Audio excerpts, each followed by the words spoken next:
Hello, long time no see. If you're new here, welcome in. If you're returning, welcome back. I'm Hannah, and in today's video, we're going to talk about all the books that I read in January.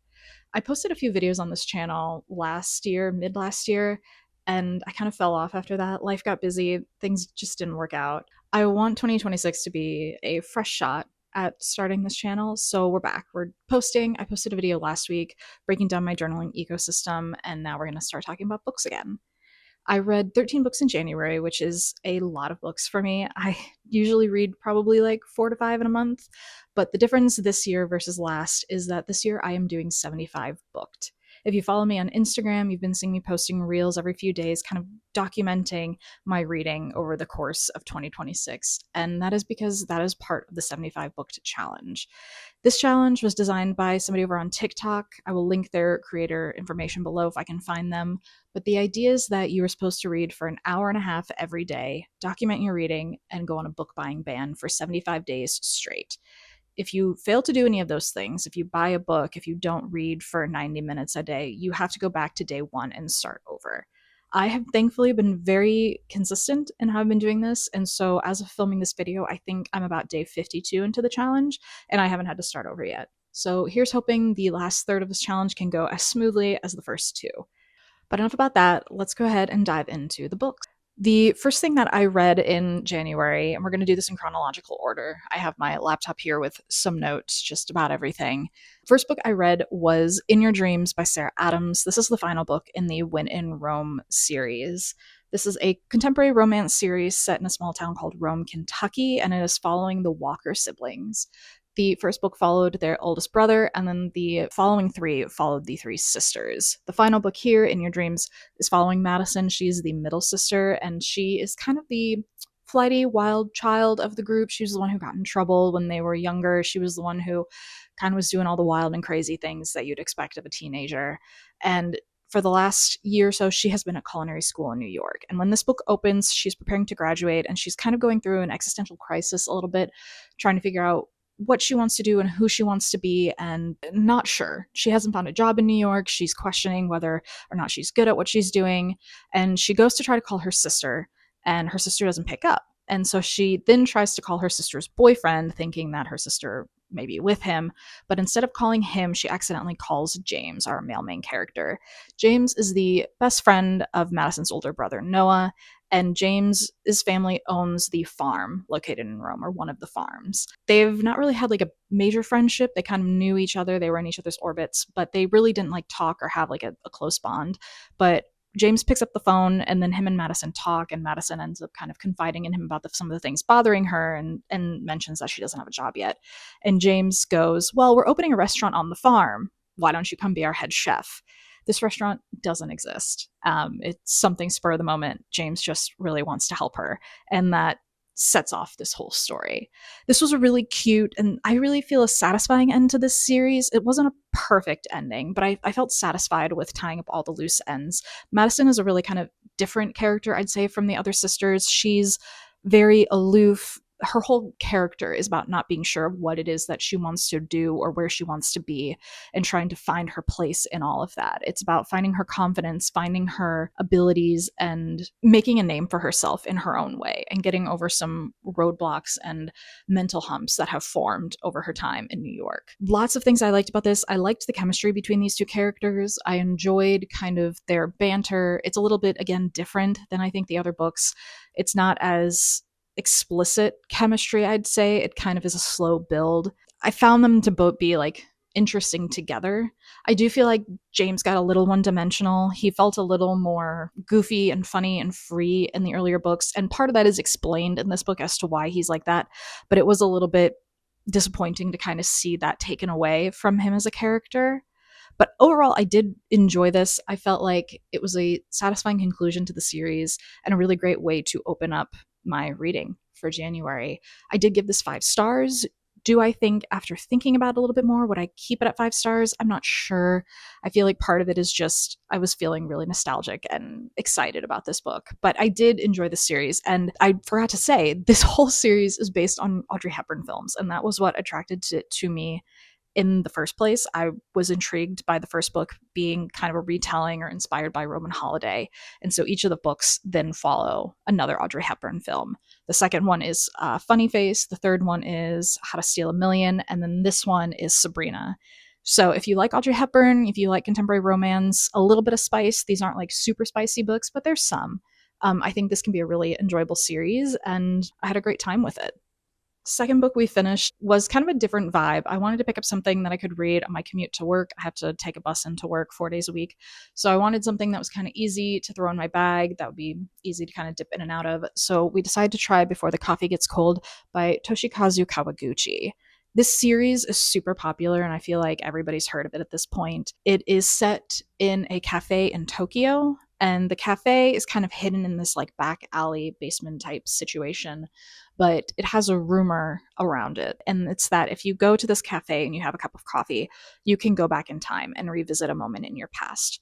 And there are a lot of stipulations around this, a lot of rules you have to follow, but the main rule is that when you go back in time, you must return before your coffee gets cold. You have to finish your coffee and return. And so it's really not that long of a window. It feels much longer, like it feels much shorter than it actually is. No. It feels like it should be a lot longer than what it actually is, but when you're sitting there, that's kind of the thing the characters all realize, is just how quickly the coffee gets cold. There's a lot more to it than that, but that's just kind of the basic overview. And the way this book is structured is it's 4 small stories all tied together into one. The stories themselves I really enjoyed. I enjoyed the idea of this cafe. I enjoyed the concept. I enjoyed the plot of the stories. Unfortunately, I think something about the execution didn't quite work with me here. I felt like the writing just felt a little bit, the best comparison I could probably make is like to The Midnight Library by Matt Haig, which is another book that I think it just kind of hits you over the head a little bit too much in some ways. And that's kind of how I felt about this. And I think that's a me problem, not necessarily a problem with the book. I know a lot of people really love the series. I do think that there's some really great things about this series, but in the end, I just think it's not for me. I own the other next 3 books. I think there's 6 books out. I own the next 3, and I'm planning on probably just handing these off to a better home with somebody who will enjoy them a little bit more than I did. I do really love the cover designs of these. They are very cute. The next book that I finished in January was kind of a different vibe. I wanted to get back into some fantasy, something a little bit longer, so I decided to grab The Palace of Illusions by Rowenna Miller. This is I think it's considered adult fantasy, though I think an argument could be made it's like new adult. This book did check all the boxes for me. It is set in Paris at the turn of the century, check. It is a Nutcracker retelling, check. It has a magic system and another world, check. So many good things about this book that really had me excited about reading it. In this, you are following Clara. She's a young adult now. She is in Paris working in an exhibition for the Paris World's Fair at the turn of the century. She is one of the only women who are working on these crews, which kind of adds in another layer of challenge that she's facing. Her godfather and her family are back in the United States, in Milwaukee, and she has had a falling out with her godfather prior to her arriving in Paris. She's kind of navigating all these feelings, and she's trying to kind of prove herself that she's capable of being like this. She's like a clockmaker expert, just like her godfather was. And she's trying to kind of prove herself to all these men that are around her. Shortly after, or she's been there a while, I think it's like 6 months maybe. She's been there for a while, and her godfather sends her a package in the mail, and it has a nutcracker. And that nutcracker has a secret in it. And when she discovers that secret, it opens up a parallel mirror Paris that she then travels to. And this Paris has magic. There are all sorts of crazy, beautiful things, stuff made from candy and puppets that move and talk on their own. All sorts of the things that you kind of associate with the Nutcracker come into play in the second Paris. But what she quickly finds out is that this world is in danger, and these 2 worlds are kind of being pulled together in a way that is putting them both at risk. And so Clara, alongside some other characters, must try to save these worlds before the World's Fair start and make sure that everything, works out.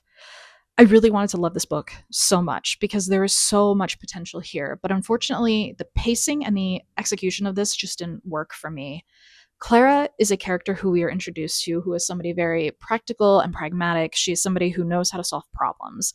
And yet the first 200 pages of this book are really based on her continuing to ignore the one thing that she needs to do. And I feel like that whole decision just went against everything that had been established within her character within the first few chapters of the book.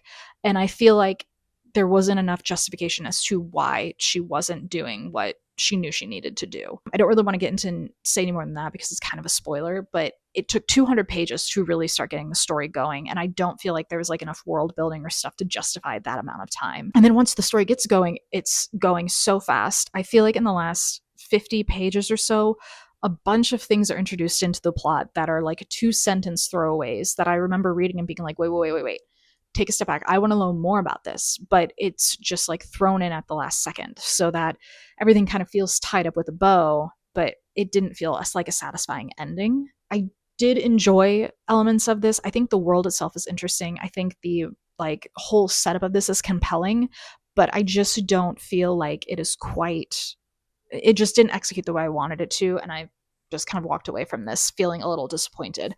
It's a very thick book, and so I spent a lot of time reading this, and I just feel a little frustrated by the amount of time I put into this book and how little I took away from it. Not quite it for me. I think it was an interesting Nutcracker retelling, but it also just, there were too many things going wrong with it for me to really be able to enjoy this one. After Palace of Illusions, I decided to pick up something that's been sitting on my shelf for an extremely long time. I read the first book in this series literally a decade ago. I went to try to figure out when I would have logged the review, literally could not find the review. And I probably should have read the first book in this series when I decided I was going to pick up the second, but whatever, we just dove in, YOLO, it's fine. And that book was Princess Elizabeth's Spy by Susan Elia MacNeal. This is the second book in the Maggie Hope mystery series. This is kind of one of those like standard mystery fairs. It's a historical mystery. It's set in World War II. And you are following Maggie Hope. She's our heroine. In the first book, she has been working as like a mathematician's secretary in 10 Downing Street. She is very smart, very gifted. She finds herself kind of tied up in this whole code mystery in the first book, and that kind of catapults her into a new role starting in the second book. In this one, she's in that new role, kind of struggling with it a little bit, and she's put on assignment to go to Windsor Castle? Yes, to go into Windsor Castle to pretend to be a tutor for Princess Elizabeth, but really she's going there to keep an eye on the princess because there have been threats made against Princess Elizabeth. And as soon as Maggie gets there and settles in, she kind of gets pulled into yet another mystery. I love Maggie as a heroine. She's very kind of, she's smart, but she makes a lot of mistakes, and I think that makes her very authentic. You know, she's not a spy by nature. She's not like a detective by nature. So she catches things, and you as the reader are going to catch other things, but she gets things wrong. So I think the author does a really good job of kind of balancing all that. What I will say is that this is a little bit outlandish in terms of plot. It does kind of follow the course of the war, but the events that happen in here do feel very much like there's no way this would have happened in real life. And that is, I'm okay with kind of adding in that like suspension of disbelief into this because it's a fiction and the author's very clear in how she like talks about it being fiction. This was fun. I definitely will be reading more. I think there's 11 books in this series and it wrapped a few years ago, maybe like 2021-ish. Hopefully it won't take me another 10 years to get to the next book in this series, but I did enjoy my time with this one. If you like historical mystery, this could be a really fun series to give a try. Wanted to pick up some nonfiction this month. I hadn't really dove into any so far, so I decided to grab Hope in the Dark by Rebecca Solnit as my next read. This is a very short essay collection that was originally published back in the mid-2000s during the Bush administration, and Rebecca Solnit is basically spending a lot of time talking about how scary the world felt at the time, and how even though there's all that fear and it feels like everything's going wrong, there is still reasons to be hopeful about the future. This is a book that I felt like is a really timely read considering what is happening in our world in present day. She wrote a new introduction to this, I think in 2015, which was right around the time that Trump was elected or right before he was elected. And so she kind of added, I think, a few more. She added an afterword as well, and she just kind of breaks that down a little bit. But I picked this up because I was feeling very lost and upset at the state of things. It feels very bleak right now. I think a lot of people are feeling that way. It feels very scary. We're, having to fight a lot of battles in our streets, and it's hard. And these things are scary, and I think it's really hard to feel like there's kind of hope for the future between generative AI and ICE in our streets and all of these other things, and administration who is evil in my mind. But this book, I feel like, really kind of helped me take a step back and reframe myself a little bit.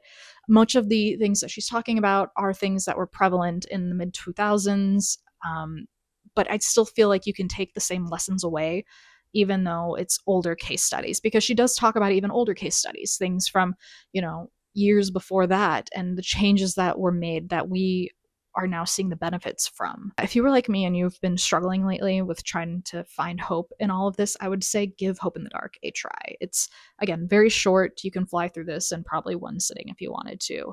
I feel like it didn't, radically shift my worldview or make me feel like everything's okay again, but it did kind of just help me to take a breath and remember that even if we aren't seeing the big changes that we need to see, there are small things that are still happening that are going to keep the ship afloat. The next book I finished was another nonfiction, and this was part of my personal curriculum for the winter. I've talked a little bit about my personal curriculum over on my Substack since December 1st, been working on a couple of different things just to try to kind of get my mind working again, trying to spend more time just learning and thinking about new things and all of that. And one of the topics that I decided to choose for my winter curriculum focused around Marie Antoinette, because I owned a number of books about her that I had not read or hadn't revisited in a very long time. So one of those books was Marie Antoinette by Antonia Fraser. Fraser is considered like one of the quintessential biographers, I think, in a lot of royalty. She's written a number of biographies. This is considered one of the best Marie Antoinette biographies ever written about her. She's kind of this very polarizing figure in history. A lot of people blame her for a lot of the things that led up to the French Revolution. But I think what the author does a really great job of here is talking about Marie's life and breaking everything down and giving her a good amount of criticism, but then also defending her. Because the thing that you really learn as you read this is that Marie took the fall for a lot of things that weren't necessarily her fault. The financial struggles that France was under was not just because Marie was spending a lot of money. It was because the entire French court was spending a lot of money. It was because they got involved in wars that were emptying the coffers that were already empty. This was a systemic problem that was then blamed on Marie Antoinette because she was a foreigner. The French hated the Austrians. They didn't trust the Austrians. She was a very easy scapegoat. So even though she was partially responsible because she was spending a lot of money and she was doing certain things, she also was not the reason that the French Revolution happened. And I really liked that this book didn't shy away from critiquing her when she did make mistakes and she did do things that caused larger problems for herself and the people around her and for the country. But then it also does a really good job of showing how I think she still can be a sympathetic figure.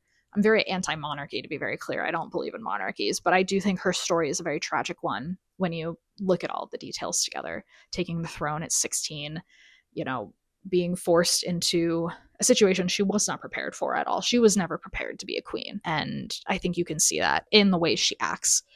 But this is a really good biography. I annotated it as I was going through. I've been taking notes on it. And I think if you like history, if you like Marie Antoinette, if you like the French Revolution, I think this is a really great book to add to your reading list if you haven't already, because I think it's a very thorough examination of Marie Antoinette and really well written. It's dense, but it's very well written. Moving out of nonfiction, I decided to pick up a fantasy again, and I ended up finishing The Missing of Clairdelune by Christelle Dabos. This is translated from the French. It is the second book in the Mirror Visitor Quartet, and I loved this book.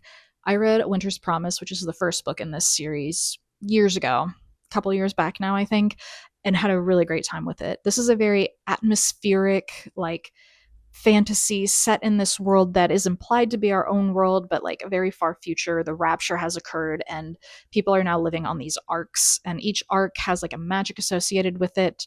It's just, there's a lot of interesting things that occur in this world building, and the first book is really setting a lot of that up. Our main characters are Ophelia. She is a 17, 18-year-old from the arc Anima, which is overseen by Artemis. Each arc has this figurehead that protects the arc, is kind of this immortal being. Anima's is Artemis. The magic that is associated with Anima has to do with manipulating objects. So Ophelia has two powers. She has a reader, which means she can touch an object and gain that object's history. She can know the feelings of who had it before. She can know where it came from, who was holding it, what they were doing, and she also can walk through mirrors. And that mirror ability is very rare. She has this power. And Ophelia at the start of the first book has been betrothed to a man named Thorn. Thorn lives on another arc called the Pole. And in the Pole, it's like illusion magic reigns. So Ophelia has gone to the Pole for this marriage. And at the end of the first book, that is where she is. And at the start of the second book, without saying too much, a lot of things have escalated, and now she is kind of embroiled in a much kind of larger game that is being played at Pole. I think the second book is where the characters really shine. Ophelia really kind of comes into her own here. I think you get a lot more depth with her. I think she becomes a much more interesting and complex character. She's very much a pushover in the first book, just kind of like reacting to things and not quite finding her footing. But by the end of this book, she is, I think, an entirely different character. And I really enjoyed kind of seeing her growth over the course of this. Thorn, who is our male main character, who I haven't really talked about yet. Thorn is the treasurer of Pole, and he is this very aloof, serious, brooding type of man who is a few years older than Ophelia, and he is all business. He has certain goals that he is trying to accomplish, and she has to kind of play along with whatever he's going with.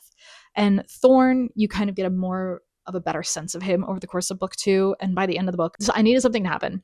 And I think it's going to happen later, but I just was so in love with both of these characters and the dynamic between them and where the story was going.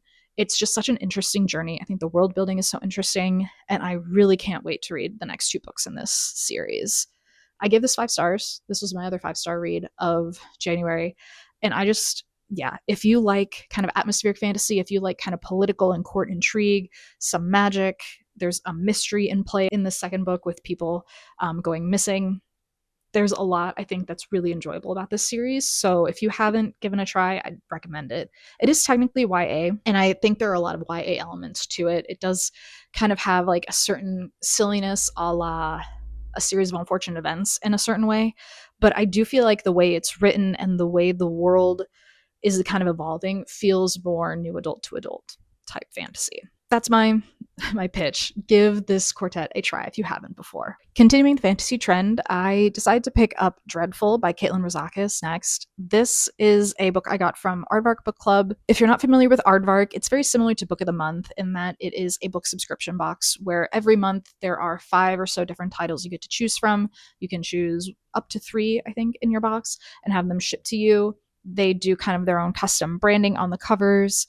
And the quality of the books are really great. I love it. They tend to lean towards like genre fiction, so a lot of like horror, fantasy, romance, more so than like literary fiction or nonfiction. But I've really enjoyed the selection, and this was one of the first books I got when I started doing Aardvark more than a year ago, and I'm just now getting to it. So this is kind of way more cozy fantasy than I was expecting.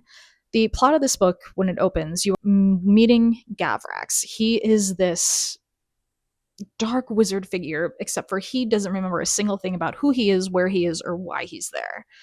He has amnesia, and when he comes to, he quickly realizes that, he is the Stark Wizard, he is in his laboratory, and he has done something, and he needs to figure out what he's done because he is embroiled in this larger dark scheme involving other dark wizards, and he needs to figure out what's going on before they realize he has no clue. And over the course of this book, he's trying to solve this mystery, but then he is also just trying to figure out his own morals. He's kind of deciding, does he really want to be a dark wizard anymore? Is that something he still wants? It's kind of up in the air. That was an interesting kind of angle to all this, that morality kind of angle I thought was really cool and interesting. I think at the end of the day, this was just a little too cozy and silly for me. It is a very silly book. It's there's a lot of humor to it. I just don't think it quite was my style of humor. Gavrax is an interesting character, but it just didn't quite work for me in the way that I was hoping. So this is going to go to a new home somewhere, I think. I think there's somebody out there who's really going to enjoy this more than I did. And yeah. After Dreadful, I decided to pick up something in a very different genre. I ended up going for mystery, and I grabbed The Appeal by Janice Hallett. I really enjoyed my time with this book. I read this in, I think, 24 hours. I just really enjoyed it. And the way this is told is through two lawyers who have received the correspondence of this theater troupe.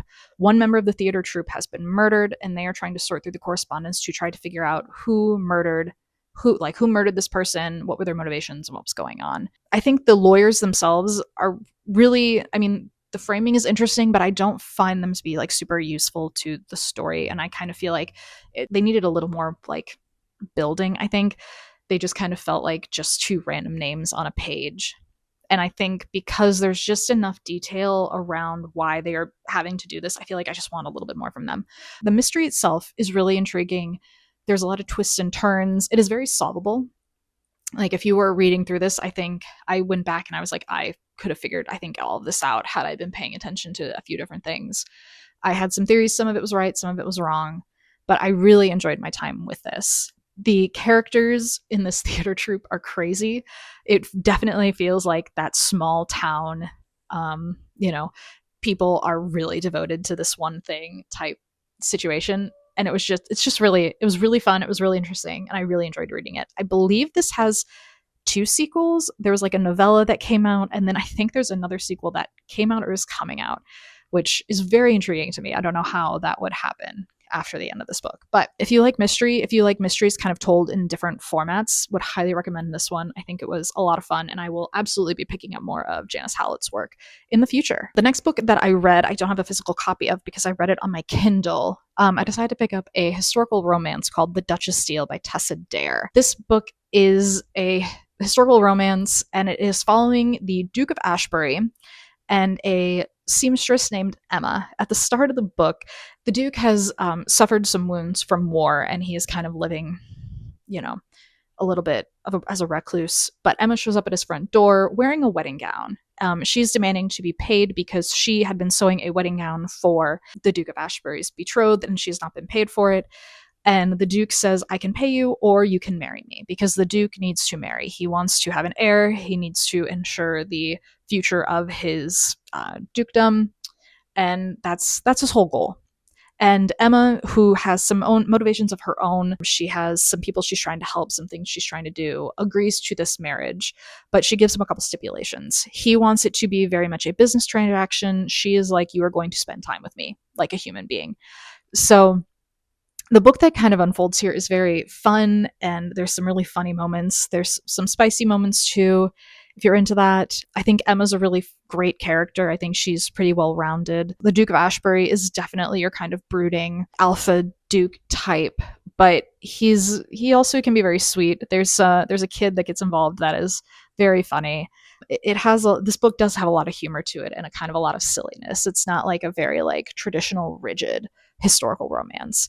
And I knew that I was going to have a good time with it because people have talked about Tessa Dare and said how much they enjoy her books and kind of the way she writes. And I definitely enjoyed my time with this one. I will be continuing this series and trying some of Tessa Dare's other series. I know she has a few more out there. So yeah, had a really great time with this. If you like historical romance, definitely give Tessa Dare a try. The book I finished after that was an audiobook. It was the only audiobook I read this month, and that was Come As You Are by Emily Nagoski. This is a book that is talking about women's reproductive systems and our bodies and how we engage with them, and how do we, what's normal, what's not, and how does society affect how we engage with our bodies. I think what you will take away from this book is entirely dependent on your views of your own body, how women's bodies are portrayed in media, and how comfortable you are with intercourse. If you are somebody who I think struggles with it, this could be, I think, a really helpful read. I think if you are like super confident and, all of that, I don't know if you'll take as much away from this book. I'm kind of somewhere in the middle.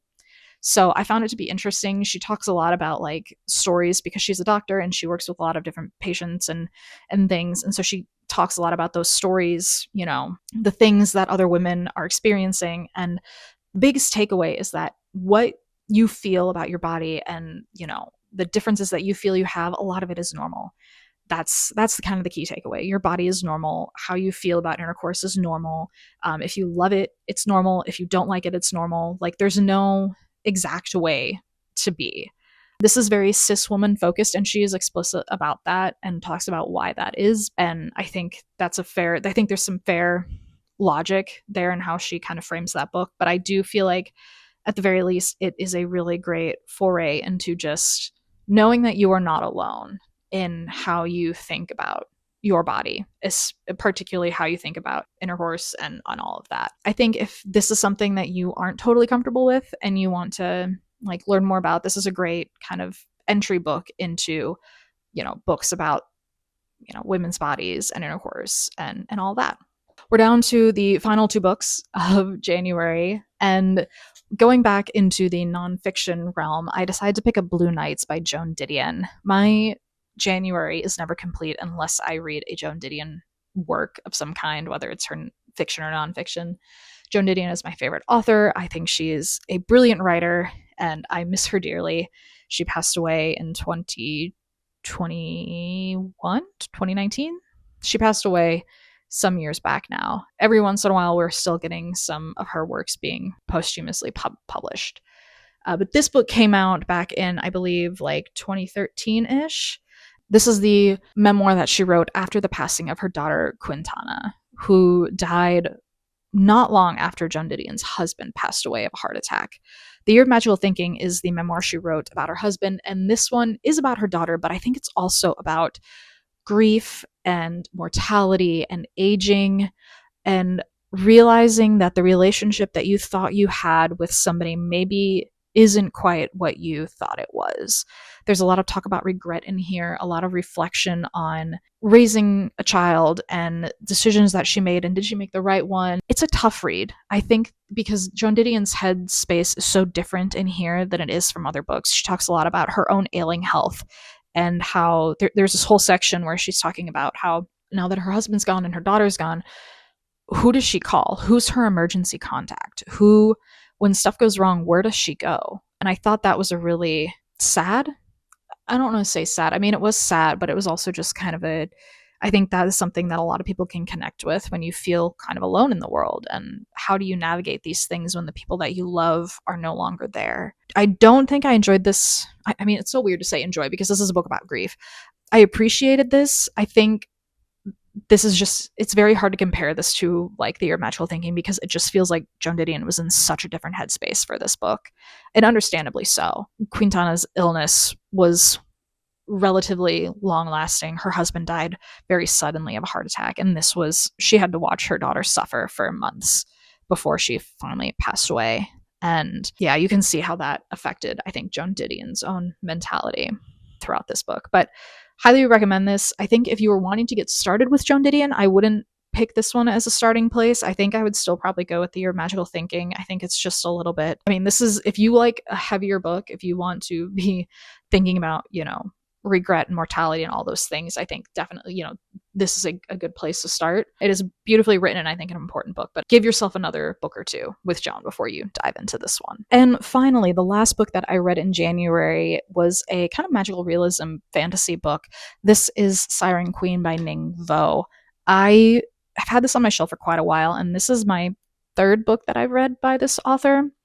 And unfortunately, I think I just may not be the right fit for this. Nghi, her books always have these really interesting premises. Like the plots are so interesting. I read the back blurb on the book and I'm just like, this sounds so cool. But then it's something about the execution never quite works for me, and I always end up feeling a little bit let down by the end. And that's unfortunately how I felt about this one. In this, you are following Luli Wei. This is set in pre-code Hollywood. And she is a Chinese American. And in this world, magic kind of exists in this like very subtle way. But Hollywood has its own type of magic. Immortality is a thing. Depending on how big of a star you are, you may, have immortality for forever. All sorts of different things. There are deals with the devil. There's a lot of interesting things here. And I think the metaphors for how the studios and the studio heads work and their like ties to dark magic and things is really interesting when you know a lot about the studio system. Luli is a child at the start of this book, and she wants to be in Hollywood, and she kind of gets involved into these film sets by, chance, and then she ends up getting sucked into this larger Hollywood system. There's things that I did really enjoy about this. I enjoyed kind of reading about the system, but I think the biggest problem with this book for me is that Luli is experiencing all these big moments, but she never is like the focus of any of them. It's like she's kind of a side player watching these scenes play out involving other people. And it kind of does feel like there were some large moments written. And I think part of this is true because the way that the author describes this book in the afterword is that this was a bunch of like short stories she tried to like weave together into one. And I think you can kind of see that when you read it. You have these huge moments where like big things are happening, but then everything else in between feels a little weak. The threads don't feel like they're quite connecting, right? And there's just too many things that it just didn't feel like it mattered in the end. And maybe that's the point, and maybe I'm just not taking that from the book, but it just felt like all of this journey that we went to by the end of the book just didn't matter. I think Vo's a talented writer. Her prose is good. I think she writes some good dialogue. It's just the way that all this comes together just didn't quite work for me. So yeah, this one will be, again, going to a better home. And I think I may try, Ningbo has a novella series, and I want to say the first book is like Empress of Salt and Fortune, and I want to try that. And I think if I like that, we'll continue with that. But if I don't, I think it's just time for me to part ways with this author. It's definitely that her and I just don't mesh, and that's okay. Not all authors are for everybody. And I know there are people out here who really enjoy her work. So, and that's everything that I read in January. 13 books, some good, some bad. And it's deep into February. Like I said, it's like the end of February as I'm filming this. I've already read a ton of great things in February, and I'm very much looking forward to talking about those books in the coming weeks. Tell me about what you read in January. What was your favorite book? Is there anything you're excited for? Let me know in the comments. Did you read anything that I read? Tell me about your thoughts on those, and I will see you next time. Bye.